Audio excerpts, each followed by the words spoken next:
मैं रामजी प्रसाद आप देख रहे हैं रामजी सर बीते राजद के 15 साल के शासनकाल को तमाम विपक्षी पार्टियों के द्वारा बार बार जंगल राज को कहा कर लेकर बिहार को बदनाम किया। तो वहीं आज एक बार फिर से बीजेपी प्रवक्ता अम्बिका पटेल ने कहा जिस तरह से राजद के 15 साल के शासनकाल में शिल्पी गौतम कांड हुआ था जिससे पूरा बिहार शर्मसार हो गया था, उस घटना से बिहार की जनता कभी नहीं भूलेगा। आइए इन मुद्दों पे उन्होंने क्या कुछ कहा ये सुनते हैं।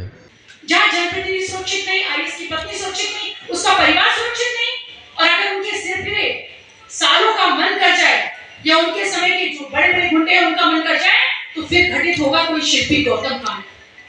बड़ा होगा आप लोगों का शिल्पी गौतम कांड। उनके सुरक्षित है, उनकी हवाई जहाज से सिंगापुर से बिहार की धरती पर उतरी हुई बहन। उनके लिए महिला उत्थान का अर्थ है अपने घर की बेटियों को टिकट देना, राज्यसभा भेजना, सदन में भेजना, उन्हें नेता बनाना, उन्हें स्थापित करना।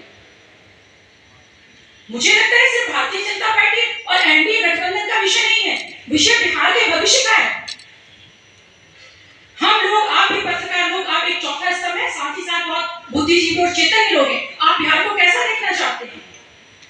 मैं तो उनसे एक बात और कहना चाहती हूँ, महिलाओं की सुरक्षा के अंदर वो जाति की बात करते हैं ना, वो करें जाति पर बात, स्वागत है, साधुवाद है, बशर्ते कि वो जाति के लिए ईमानदार हो। मुझे बताएं कि उनके आने के बाद जाति विशेष के जिसके वोटों पर भावुक अपनी करके वो सत्ता में आते हैं, उसके कितने लोगों को उन्होंने आईएएस, पीसीएस, डॉक्टर, इंजीनियर बनने के लिए प्रेरित किया। उनके पिता ने तो यही सिखाया ना कि लाठी में तेल मिला के तैयार रहिए। अपने बेटों को भी यही सिखाना था कि आप भी लाठी में तेल मिलाइए, बेटियों को भी यही सिखाना था। उन्हें सिंगापुर में नहीं बिहारना था, उन्हें हरियाणा के बड़े परिवारों में नहीं बिहारना था।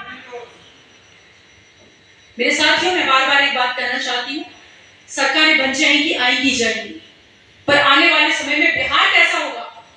आप में से अधिकांश की इच्छा होगी, पत्रकार यहाँ बैठे हुए हैं, कि एक मौका मिले और आप दिल्ली चले जाएं, पुणे चले जाएं, बेंगलोर चले जाएं। इसके लिए जिम्मेदार कौन है?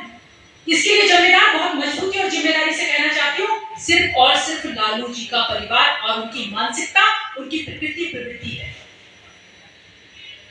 भारतीय जनता पार्टी का हर कार्यकर्ता अपनी पूरी सक्षमता, अपने भाव के साथ चुनाव में लड़ेगा, एनडीए गठबंधन के साथ खड़ा रहेगा और बिहार की बेहतरी के लिए काम करेगा। पर पत्रकार बंधुओं, मेरे भाइयों, आप लोगों का भी दायित्व बनता है